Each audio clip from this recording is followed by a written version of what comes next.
لا شريك له وأشهد أن محمدا عبده ورسوله لا نبي ورسول بعده اللهم صل على محمد وعلى آل محمد يا أيها الذين آمنوا اتقوا الله حق تقاته ولا تموتن إلا وأنتم مسلمون أما بعد. Bapak Ibu sidang jemaah salat subuh rahimakumullah. Pertama dan utama sekali, marilah kita memuja dan memuji Allah, mengawali kehidupan kita pada pagi hari ini dengan bersyukur kepadanya atas segala nikmat dan karunia yang Allah curahkan kepadanya. Saya tidak menjumpai satu kata pun yang paling pas untuk mengungkapkan rasa syukur ini kepada Allah. Begitu banyaknya nikmat yang Allah berikan kepada kita selain kata curah. Jadi Allah memberikan nikmatnya kepada kita bukan tetes per tetes, bukan sedikit-sedikit, tapi benar-benar Allah curahkan. Ketika Allah mencurahkan nikmat yang banyak itu, di mana Allah tidak pernah menetapkan tarifnya, harganya, berapa yang mesti kita bayarkan. Begitu banyak nikmat Allah. Saking begitu banyaknya nikmat Allah yang Allah berikan kepada kita, kita tidak akan mampu untuk menghitung nikmat yang begitu banyaknya. Allah sendiri menjelaskan, la tuhsuha, kamu tidak akan sanggup menghitung nikmat yang begitu banyak. Tidak usah kita hitung nikmat yang banyak itu, sedikit saja. Lihat jari kita. Jari kita ini tidak sama besarnya, tidak sama panjangnya, kemudian bisa digerak-gerakkan, ya. Ada yang besar, ada yang kecil. Nikmat. Yang kecil misalkan terasa geli di telinga, bisa dicongkel. Kalau coba besar semuanya, bagaimana kira? Subhanallah. Bisa digerakkan tanpa mesin. Coba tidak bisa digerakkan. Untuk menggenggam ini gimana tidak bisa digerakkan? Kalau dia lurus saja semua. Subhanallah. Kecil ini. Maka kita dianjurkan oleh Rasulullah itu mengucapkan zikir subhanallah, subhanallah, subhanallah, alhamdulillah, alhamdulillah, alhamdulillah, Allah akbar, Allah akbar, Allah akbar. Dengan menggunakan jari-jari ini, salah satu hikmahnya itu adalah ingat, ternyata yang kecil-kecil ini banyak nikmatnya. Sehingga kita akan merasakan diri kita tidak ada satu tempat pun yang kita tempati, yang kita lewati, kecuali di situ pasti ada nikmat Allah. Tidak ada waktu yang kita lewati kecuali di situ pasti ada nikmat Allah. Tidak ada situasi dan kondisi yang kita jumpai dalam kehidupan kita ini kecuali di situ ada nikmat Allah. Mulai saja kita hidup dalam rahim ibu kita, ketika usia kita masih 120 hari dalam kandungan, Allah tiupkan ruh. Artinya kita mulai hidup di ruang pengap yang gelap, yang tidak bisa dideteksi oleh manusia. Apa kejadian yang di rahim, bagaimana kondisi rahim, hanya Allah yang tahu. Sebagaimana Allah ungkapkan dalam surah Luqman ayat yang terakhir, di antara 5 yang tidak ada diketahui oleh manusia sedikit pun, salah satu di antaranya adalah apa yang ada dalam rahim seorang ibu. Tidak ada. Sampai kapanpun manusia tidak bisa mendeteksi secara pasti bagaimana kondisi bayi dalam kandungan, apa yang terjadi dalam rahim. Nah, kita memulai kehidupan. dapat asuman apa makanan, dapat oksigen dan sebagainya. Siapa berikan? Allah. Ibu kita makan biasa-biasa saja. Dia makan nasi yang tidak mungkin kita makan ketika Isya itu. Dia makan yang pedas-pedas yang tidak mungkin kita makan ketika itu. Tapi yang pedas, yang nasi, yang keras itu berubah jadi makanan yang menyehatkan kita. Siapa yang buat? Allah. Sampai nanti Allah takdirkan ruh dan jasad kita ini berpisah. Sudah berpisah ruh dan jasad, sudah positif kita meninggal dunia, berarti di situ habis nikmat Allah. Tidak ada lagi. Nah, rentang waktu dari kehidupan sampai kematian, mulai dari ditiupkan ruh sampai diambil kembali ruh, dalam kondisi itu semuanya nikmat Allah. Maka sangat wajar Allah mengatakan dalam surah Ibrahim ayat yang ke-7 itu, Allah akan menyediakan azab yang sangat pedih kepada orang yang tidak pandai bersyukur. Bagaimana bentuk bersyukur? Yang paling ringan untuk bersyukur itu adalah mengucapkan alhamdulillah. Itu yang ringan, itu yang mudah. Maka perbanyaklah mengucapkan alhamdulillah, alhamdulillah, alhamdulillah. Di atasnya lagi hilangkan keluh kesah. Jangan lagi kita mengeluh terus. Payah betul hidup ini, susahnya, sakitnya dan sebagainya. Padahal di sela-sela itu ada nikmat Allah. Di sela-sela susah, di sela-sela sakit itu ada nikmat Allah.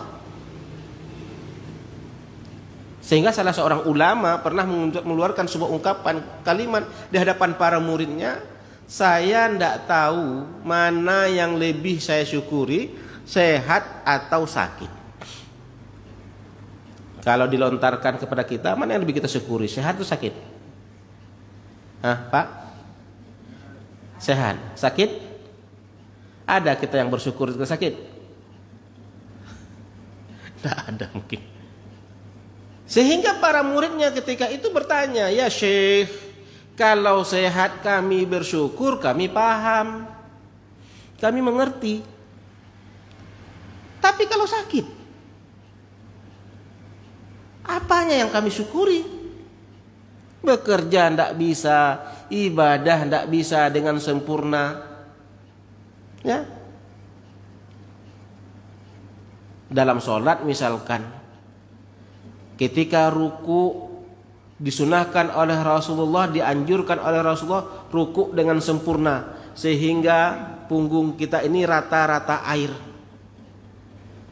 Rata-rata air ini bisa kita lakukan kalau lutut kita lurus, tidak bengkok dalam sujud, dalam ruku. Tapi kalau lututnya sudah bengkok, tidak akan bisa rata-rata air. Rata-rata air bisa kita lakukan kalau pinggang sehat. Kalau pinggang sakit, bagaimana kami akan sempurna dalam beribadah kondisi kami sakit? Sakit pinggang sedikit saja tidak bisa rukuk sempurna. Sakit lutut sedikit saja tidak bisa rukuk dengan sempurna. Apa yang kami syukuri? Apa kata Syekh tadi, kata guru tadi?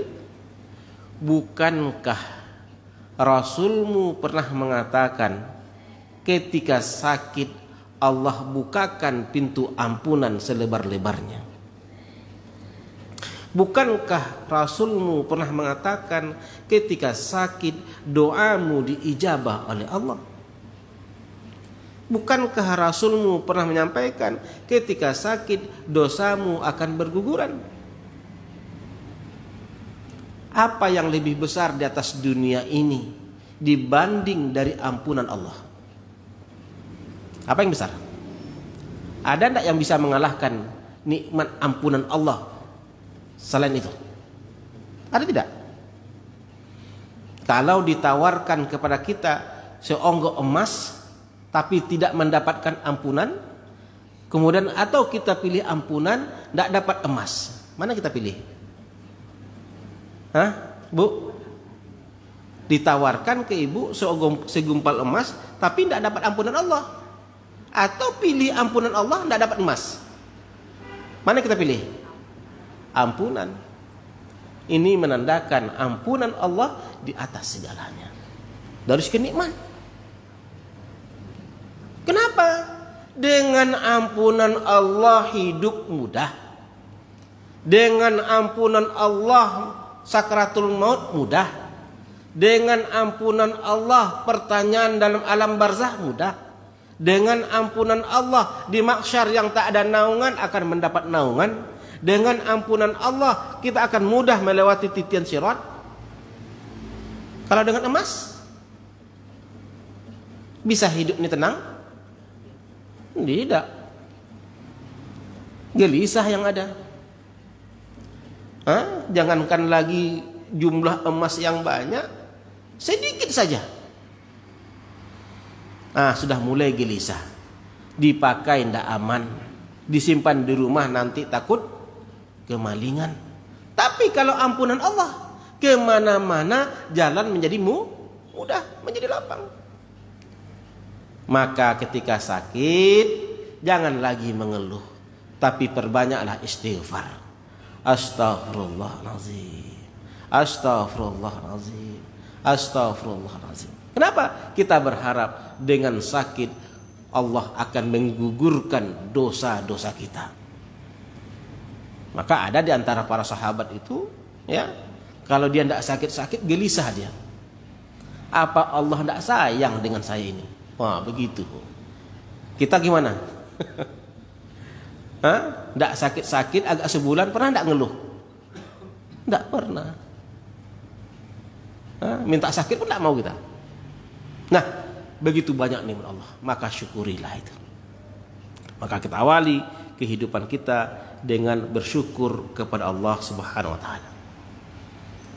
Nah, syukur yang paling tinggi itu adalah gunakan nikmat Allah sebaik-baiknya dan patuhi perintah Allah. Jadikan sholat sebagai wujud syukur kita, bukan kebutuhan, bukan kewajiban. Ya, jadikan sholat wujud syukur. Ini bukan mudah, berat. Ketika Rasulullah pada malam hari, pada malam hari, dia di rumah Aisyah. Aisyah tidak jumpai Rasulullah, diraba-raba, dapat kaki Rasulullah bengkak dalam kondisi berdiri dalam sholatnya. Menetes air mata Aisyah menengok bengkaknya kaki Rasulullah. Kata Aisyah, ya Rasulullah, bukankah engkau sudah mendapatkan ampunan Allah? Bukankah engkau sudah dijamin masuk surga? Tapi kenapa engkau masih beribadah seperti itu? Apa kata Rasulullah? Apakah engkau tidak suka melihat saya sebagai hamba yang bersyukur? Jadi Rasulullah beribadah dalam menunjukkan rasa syukur. Jadi bukan lagi kewajiban. Berupayalah kita maksimal mungkin bahwasanya ibadah saya untuk bersyukur kepada Allah Subhanahu wa taala. Bapak Ibu yang dirahmati Allah Subhanahu wa taala, kajian subuh kita pada pagi hari ini berangkat dari firman Allah surah Al-Fatir ayat yang ke-29. Kata Allah, A'udzu billahi minasyaitonir rajim. Bismillahirrahmanirrahim. Innal ladzina yatluna kitaballah wa aqamus shalah wa anfaqu mimma razaqnahum sirran wa alaniyah yarjuna tijaratan lan tabur liyuwaffiyahum ujurahum wa yazidahum min fadlih innahu ghafurun syakur. Kata Allah, sesungguhnya orang-orang yang senantiasa membaca kitab Allah, orang-orang yang selalu membaca kitab Allah, dan dia mendirikan sholat, dan mereka menginfakkan apa yang diberikan Allah kepada mereka, baik secara sembunyi-sembunyi, wa alaniyah, atau dinampakkan. atau terang-terangan. Yarjuna tijaratan, mereka berharap perdagangan, mereka berharap perniagaannya, lan tabura, tidak pernah merugi sama sekali. Liyuwaffiyahum, sungguh Allah akan menyempurnakan. Apa yang disempurnakan Allah? Ujurahum, imbalan untuk mereka. Wa yazidahum, dan Allah akan menambah untuk mereka min fadlih, dari keutamaan yang dimiliki oleh Allah. Innahu, sesungguhnya dia Allah ghafurun syakur, yang maha pemaaf, yang maha pengampun, lagi maha bersyukur. Ini kaji kita. Jadi dalam ayat ini Allah mengatakan ada orang-orang yang menginginkan perniagaannya dengan Allah, perniagaannya di atas dunia ini tidak mengalami kerugian sedikit pun. Ini menarik Bapak Ibu. Sama halnya dalam surah Al-Saff, Allah katakan, hal adullukum ala tijarah, maukah engkau aku tunjukkan sebuah perniagaan yang dimana perniagaan itu membuat kamu terbebas dari siksaan yang amat pedih. Kalau dalam ayat ini Allah menunjukkan ada di antara manusia itu menginginkan perniagaannya di atas dunia ini tidak mengalami kerugian sedikit pun. Jadi kalau ditanya, kan tidak ada di antara kita yang mau rugi dalam perniagaan, tidak ada. Maka saya melihat kehidupan di atas dunia ini tidak bebas, tidak terlepas dari konsep perniagaan, tidak terlepas dari konsep perdagangan. Maka Allah tawarkan, maukah kamu aku tunjukkan sebuah perdagangan, sebuah perniagaan yang kamu tidak akan rugi selama-lamanya, yang kamu akan terlepas dari siksaan yang amat pedih? Maka Allah tunjukkan kepada orang-orang yang menginginkan perniagaan yang beruntung besar. Kenapa? Ternyata dalam kehidupan ini kita senantiasa menilai apa untungnya untuk saya.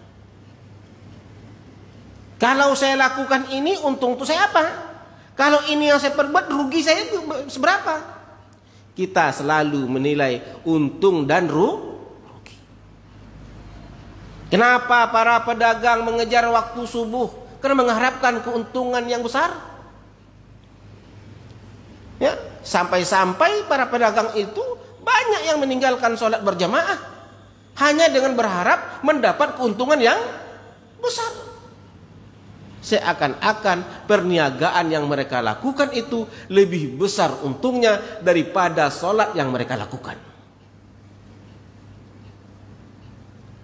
Ini terjadi.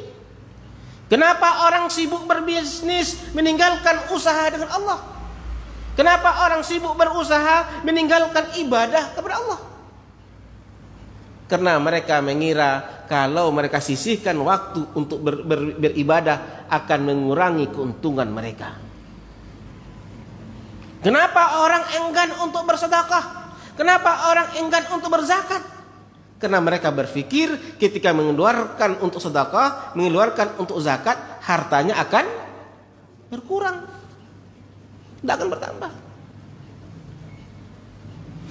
Maka Allah tunjukkan siapa orang-orang yang akan beruntung dalam perniagaannya, siapa orang-orang yang akan beruntung dalam perdagangannya. Pertama kata Allah adalah innal ladzina yatlunal kitab Allah, orang-orang yang senantiasa membaca kitab Allah.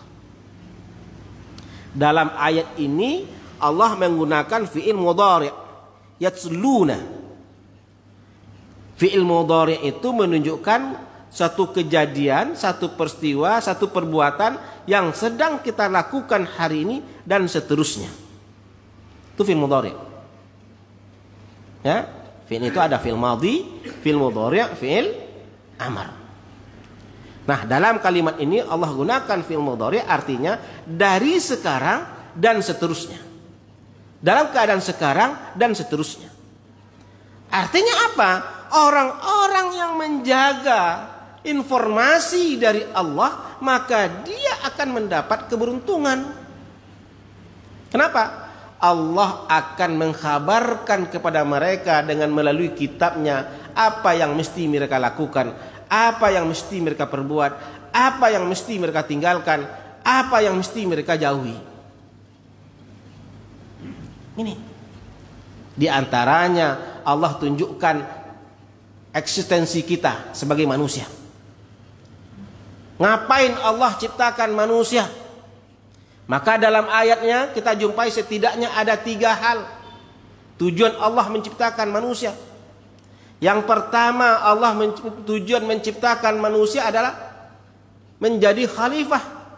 Inni ja'ilun fil ardi khalifah. Allah menginginkan manusia ini untuk mengelola, memanfaatkan, mengatur, memberdayakan alam ini. Ini pertama. Silakan. Maka sampai hari ini yang bisa mengelola alam ini, makhluk itu hanya bernama manusia. Selain manusia tidak bisa. Coba lihat. Kita kenal dengan ayam. Dari kita kenal ayam ketika masih kecil sampai hari ini, ayam itu seperti itu aja.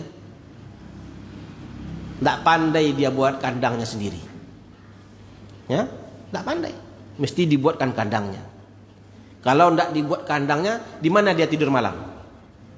Di atas pohon. Itulah ayam. Kalau manusia tidak mau membuatkan kandang untuknya, maka dia tidur di atas pohon. Sampai kapan itu? Sampai nanti. Hah? Lihat makanan juga demikian. Minuman juga demikian. Kalau makhluk lain selain manusia ini tidak bertemu dengan makanannya karena habis, dia akan punah sendirinya. Dia akan mati sendirinya. Habis. Tapi manusia lihat, ketika sumber alam ini habis, berpindah ke sumber alam berikutnya. Habis beras, dianjurkan pindah ke gandum. Dalam kondisi Covid, disuruh ketahanan pangan. Disuruh ngapain kita? Tanam jagung, tanam ubi. Kenapa? Beras akan habis. Beralih. Air minum juga demikian. Habis sumber yang bersih, disuling. Tidak hilang akal. Ini manusia. Yang kedua, untuk apa Allah menciptakan manusia? Untuk beribadah, untuk mengabdikan diri kepada Allah. Wa ma khalaqtul jinna wal ins illa liya'budun. Kita disuruh oleh Allah, kita diciptakan oleh Allah bukan hanya sekedar untuk bekerja. Bukan hanya sekedar untuk berusaha. Bukan hanya sekedar untuk berbanting tulang. Untuk memenuhi kehidupan, tidak. Maka Buya Hamka pernah mengatakan, kalau manusia itu yang mereka pikirkan hanya kerja, berusaha, maka perhatikan kerbau di sawah.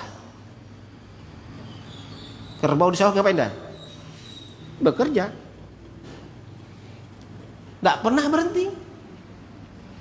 Nah, kalau manusia itu hanya berpikir kerja, apa bedanya dengan kerbau di sawah?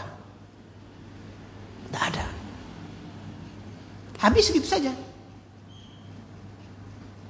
Kalau manusia itu berpikir untuk makan saja, kalau saya tidak bekerja, apa yang saya makan?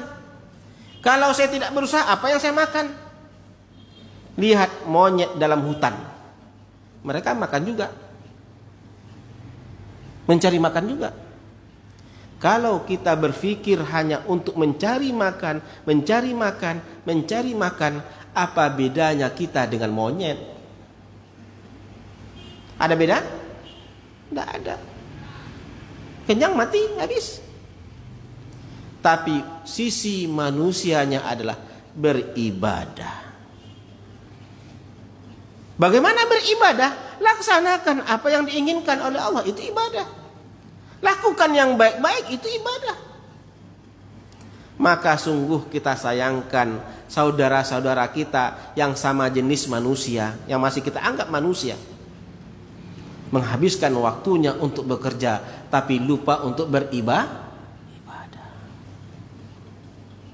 Yang ketiga, apa tujuan manusia Allah menciptakan manusia? Dijelaskan oleh Allah dalam surah Al-Ahzab. Inna aradnal amanah, kami telah memberikan amanah ini kepada siapa? Langit, bumi, gunung, tapi semuanya menolak, tidak sanggup memikul amanah. Siapa yang memikul amanah? Manusia. Artinya apa?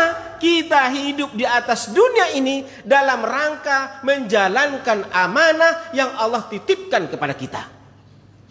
Menjalankan amanah yang Allah pikulkan ke pundak-pundak kita. Apa amanah Allah? Yang pertama, amanah Allah adalah mentauhidkan Allah. La tusyrik billah. Jangan engkau sekutukan Allah dengan sesuatu apapun. Itu amanah. Jaga itu. Kalau amanah ini lepas, amanah mentauhidkan Allah ini lepas, maka alamat hidup akan sengsara dunia dan akhirat. Apa amanah berikutnya? Berbuat baik kepada manusia, beribadah dengan sempurna, ikuti aturan yang sudah ditetapkan, tinggalkan apa yang dilarang. Ini amanah. Dan seluruh amanah ini nanti Allah akan minta pertanggungjawaban. Maka ketika bangun tidur, ya, kita senantiasa diingatkan dengan zikir bangun tidur. Apa zikirnya? Alhamdulillahillazi ahyana ba'dama amatana wa ilaihin nusur. Yang terakhir itu. Dan kepadanya kami akan dikembalikan. Untuk apa? Untuk mempertanggungjawabkan amanah yang Allah berikan kepada kita. Maka nanti Allah akan tanya, umur kita habis untuk apa? Harta dapat dari mana? Dibelanjakan kemana? Ilmu berapa yang dimanfaatkan? Ilmu berapa yang sudah diamalkan?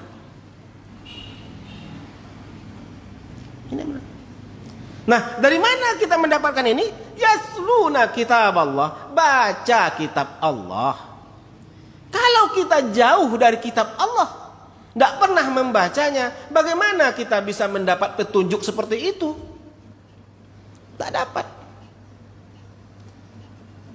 Kita ingin juga menjadi hamba yang bertakwa, ya, sebagaimana firman Allah di awal-awal surah Al-Baqarah, hudal lil muttaqin, petunjuk bagi orang yang bertakwa. Tapi tidak pernah bersentuhan dengan kitab, bagaimana akan menjadi orang bertakwa?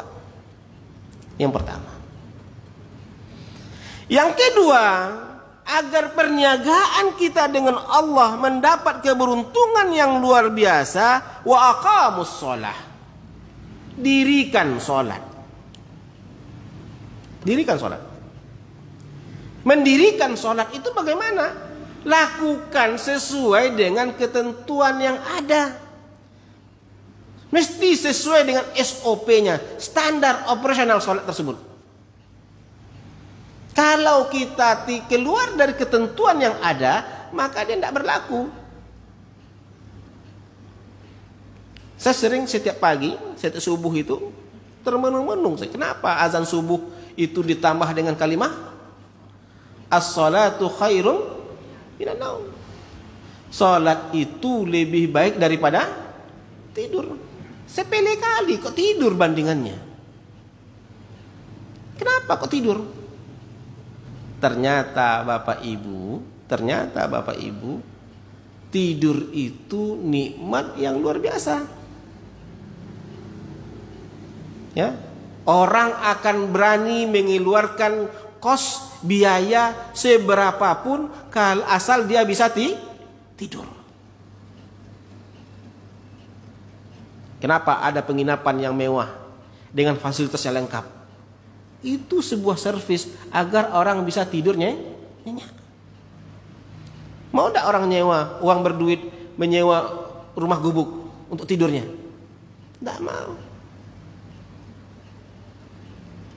Nah, kemudian apa lagi? Kenapa orang sakit disuruh istirahat? Ya, ternyata obat istirahat yang paling bagus itu tidur. Maka ada jam kunjung, jangan diganggu pasien, kata dokter. Agar biar apa? Bisa istirahat. Istirahatnya bagaimana? Tidur. Kalau demikian, ketika Allah katakan as-salatu khairum minan naum, segala macam bentuk kenikmatan yang paling bagus itu adalah salat. Segala macam bentuk istirahat yang paling bagus adalah salat. Segala macam bentuk obat dari segala macam penyakit adalah salat. Maka sering saya katakan, tidak ada kebahagiaan di atas dunia ini diperoleh oleh seorang hamba tanpa melaksanakan sholat. Tidak akan pernah kebahagiaan. Banyak duit tapi tidak sholat, maka duitnya akan membuat dia sengsara. Tinggi jabatan, kalau dia tidak sholat, maka jabatan akan membuat dia sengsara. Banyak ilmu tapi tidak sholat, maka ilmu yang akan menyengsarakan dia. Ini sholat. Tidak tanggung-tanggung. Rasulullah juga katakan di sholat subuh itu 2 rakaat sebelum subuh, 2 rakaat di waktu fajar lebih baik daripada dunia dan isinya. Ini maknanya as-salatu khairum minan naum tadi. Bukan hanya sekedar tidur. Segala macam bentuk kenikmatan, segala macam atribut keduniawian, tidak ada apa-apanya dibanding dengan sholat. Maka Rasulullah itu pernah menyuruh Bilal, ya Bilal, serukan azan, serukan orang untuk sholat, biar kami bisa beristirahat dengan sholat. Coba. Kita kadang-kadang sholat malah jadi apa? Beban. Ya. Boleh coba ibu, boleh. Ya, saya sering mencobakan itu. Dalam kondisi badan ini lelah, badan ini capek, masuk waktu sholat. Ya, lakukan wudhu dengan sempurna, bersihkan badan ini dengan sempurna, pakai baju yang terbaik, jangan baju tadi lagi, kemudian sholat. Rasakan setiap gerak sholat tadi, atur nafas, Allahu Akbar, Allahumma ba'id baini wa baina, atau Allahu Akbar kabira walhamdulillah katsira. Rasakan setiap kalimat yang kita baca dan atur pernapasan. Lakukan dengan sempurna, bagaimana takbir yang sempurna, bagaimana lipat yang sempurna, bagaimana rukuk yang sempurna. Laksanakan dengan tumakninahnya. Rasakan nikmatnya. Setelah sholat itu badannya segar lagi, hilang letih itu. Ini dia apa? Istirahat yang sempurna itu dengan sholat. Kita dituntun. Makanya Allah mengatakan yang pertama kali dihisab di yaumil qiyamah, di mahsyar nanti adalah salat. Makanya satu-satunya ibadah yang senantiasa diserukan, yang diingatkan setiap 5 waktu itu adalah salat. Bukan ibadah lain. Ini menunjukkan pentingnya salat dalam kehidupan. Bukan hal sepele, bukan kaleng-kaleng kata lagi ini. Bukan hanya sekedar sholat-sholat, enggak, jangan. Sholat pintu gerbang segala macam kebaikan. Maka seruan sholat itu hanya ala sholat, hanya alal falah. Yuk sholat, ayo menuju keberuntungan, menuju kemenangan, menuju kebahagiaan. Itu falah tadi. Yang ketiga, agar perniagaan kita di atas dunia ini mendapat keuntungan yang luar biasa, yang ketiga itu adalah wa anfaqu mimma razaqnahum. Infakkan apa yang telah kami berikan kepada mereka. Ini prinsip rezeki, Bu. Prinsip rezeki ini. Perhatikan setiap Allah berbicara rezeki, Allah senantiasa menggunakan yang kami berikan kepadamu. Yang kami berikan kepadamu. Yang kami berikan kepadamu. Artinya apa? Seluruh rezeki yang kita miliki, yang kita peroleh, yang kita punya di atas dunia ini, semuanya adalah dari Allah. Bukan karena kepintaran kita, Bukan karena kecerdasan kita, bukan karena kegesitan kita, bukan karena kelincahan kita, bukan. Allah yang berikan. Kita berdagang pagi-pagi, subuh-subuh, mendapat untung yang besar. Siapa yang berikan? Allah. Bukan karena kita berangkat pagi-pagi itu. Hanya saja Rasulullah mengatakan, menyuruh kita beraktivitas dari pagi. Jangan tidur sebelum sesudah subuh. Kita punya jabatan bukan karena kepintaran kita, tapi Allah yang berikan. Siapa yang berikan kepintaran kepada kita? Allah. Siapa yang memudahkan kita menyelesaikan pendidikan dari SD sampai perguruan tinggi? Allah. Siapa yang memudahkan kita dalam hal biaya? Allah. Maka Allah himbau, rezeki yang kami berikan kepadamu itu berbagi. Bagaimana cara berbagi? Sirran. Apakah dengan rahasia? Sembunyi-sembunyi? Wa alaniyah, atau engkau nampakkan, silahkan, tidak ada persoalan. Ya. Kita beli, saya lihat tadi sebelum masuk ada kotak titik makan ya. Beli, nggak ada orang taruh, nggak masalah. Atau dibeli, dinampak orang, silahkan, nggak masalah. Yang penting jaga keikhlasan. Ya, perlu jaga keikhlasan. Kalau kita singgung ikhlas panjang. Nah, kenapa Allah gunakan anfiku? Ya, ternyata berinfak, bersedekah ini suatu hal yang juga luar biasa. Lihat ayat Allah dalam surah Al-Munafikun. Kalau surah Al-Munafikun itu. Ya, laula akhartani ila ajalin qarib fa asaddaqa.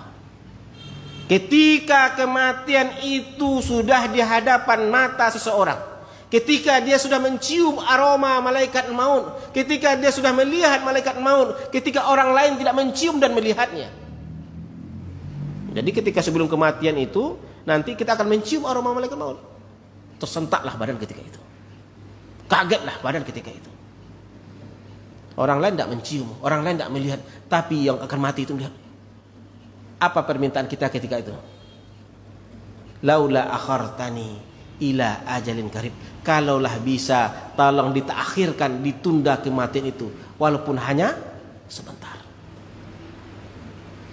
Untuk apa? Fa asaddaqa, agar saya bisa bersedekah. Tadi imam kita membaca surah As-Sajdah. Itu ada juga kalimatnya.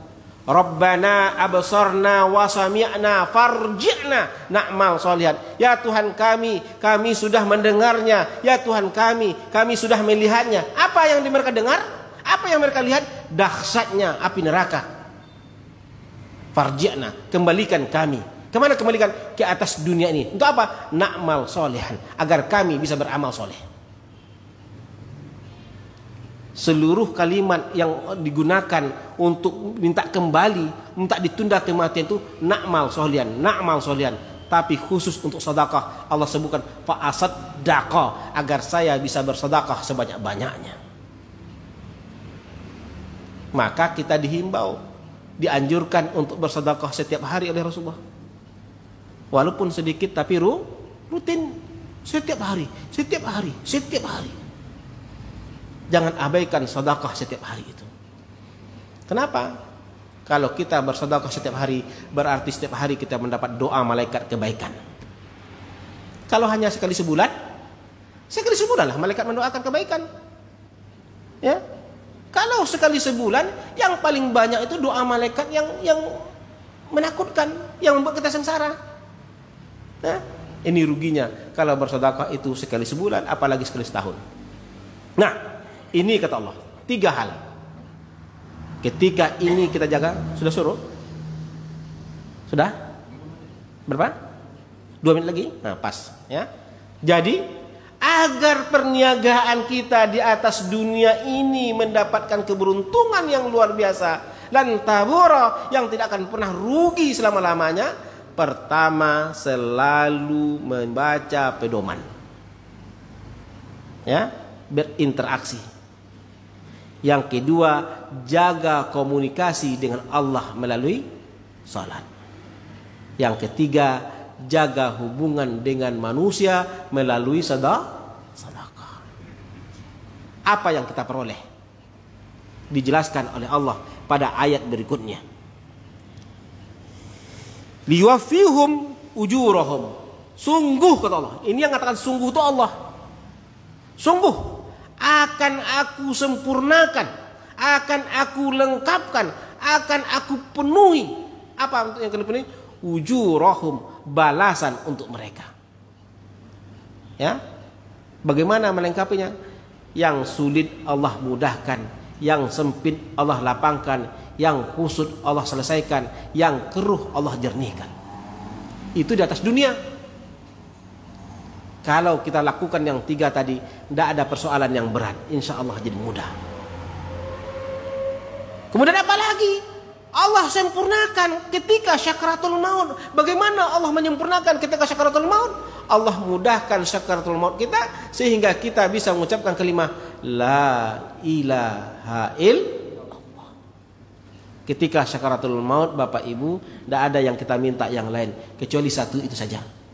Ya Allah, bisakah jadikan lidah ini mampu berkata la ilaha illallah. Perhatikan doa-doa para ustaz kita.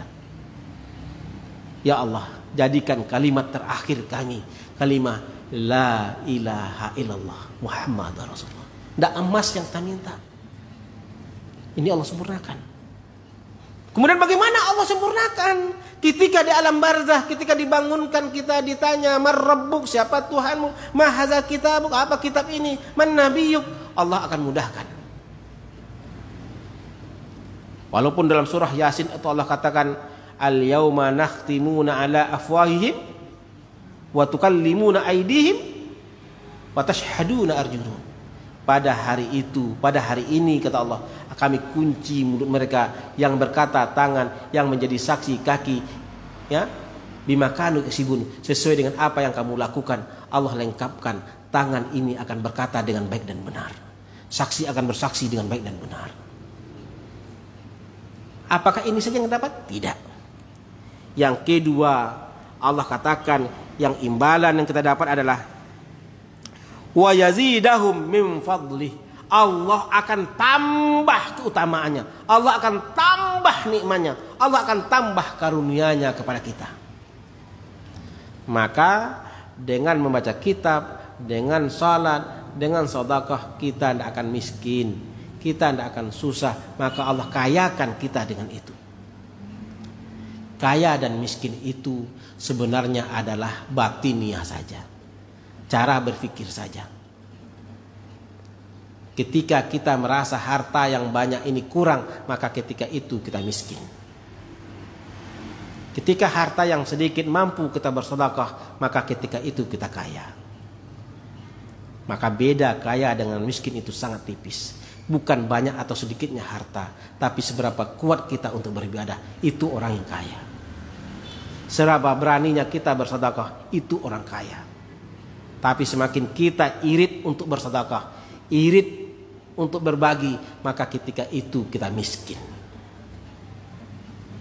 Maka banyak orang-orang kaya bermental miskin, dan tidak terhitung orang-orang miskin secara materi bermental kaya.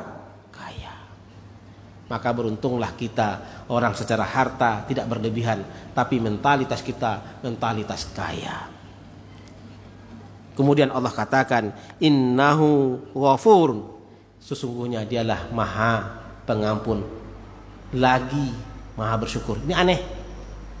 Apa Allah itu bersyukur juga? Apakah Allah itu bersyukur kepada siapa dia bersyukur?